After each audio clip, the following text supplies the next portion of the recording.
So there are always some risk of stalking your first date on Facebook or Google prior to going out. That might be like you see a little red flag and you're no longer as excited about the date. Or maybe you have a clumsy thumbsy moment where you friend the person on Facebook and not realize it until they accept your friend request, and then in a moment of panic you unfriend them, and then that makes a really awkward first date conversation. So there are risks, and I know these risks, but still for some reason I do it.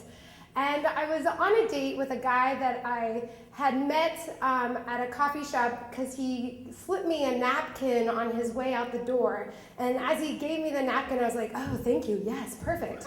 Because I knew exactly what was on that napkin. It was his name and his number. And I knew exactly what it was because through the whole time I was there, every time I looked up and scanned the room, he was staring at me and smiled at me, and I was like, oh, this is nice. He was bearded and beautiful. So I called him, and we had plans for another date, and the date went well. We had good conversation, good chemistry, and the coffee shop that we were at closed, so we decided to continue the date by going on a walk.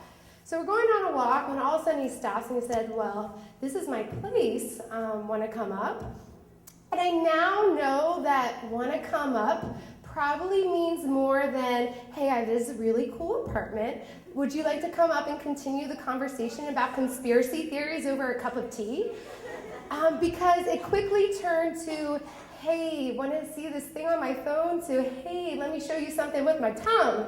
And I was like, whoa, I'm just not for random hookups. I wasn't in the frame of mind to be there. So I was like, oh, actually, I think it's time for me to go. So I leave his apartment. As I'm leaving his apartment, he's like, hey, wait, do you want me to walk you to your car? And I was like, and I, for some reason, said yes. So we're walking to my car, and we're just having a conversation, and he makes a reference to something, and I'm like, oh, is that Harry Potter? And he's like, yeah. And I was like, oh, yeah, I'm so sorry. Those references are kind of lost on me. I've never seen the movies, never read the books, and I don't really plan to. And he continued to go on explaining. Now, before all you Harry Potter fans out there get mad at me, book series in general are just not my thing. I don't watch a lot of movies. And I listened to him. It was really interesting to learn about something new.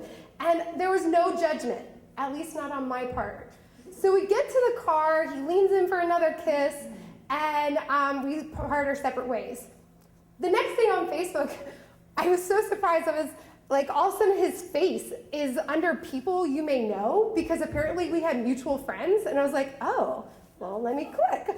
And so I'm reading his Facebook wall when all of a sudden I realize I'm reading about me, and I'm reading about our date.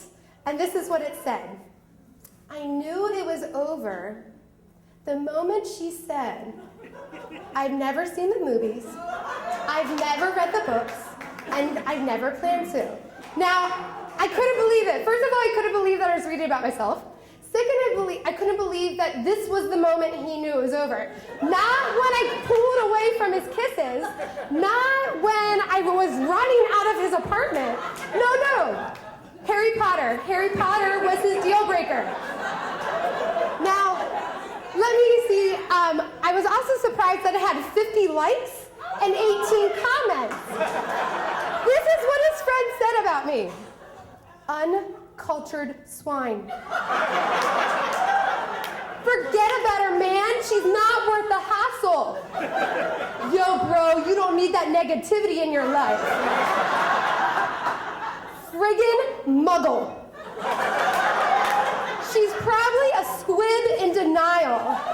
Now, if you're like me, you don't know what those last two meant. So this is a little Harry Potter Wikipedia lesson. Squib is a person who has no magical abilities, but one of their parents is magical. Now, immediately I was like, is it my mom or is it my dad? A muggle is somebody who has no magical abilities and both of their parents aren't magical. And I was like, well, that's pretty much me. So I'm reading these comments comments, and I can't believe it. I'm laughing hysterically. I'm in my house by myself, just like laughing hysterically, and I really, really want to post something in response, but I decide it's just another lesson learned of the risk of stalking your Facebook dates on Facebook.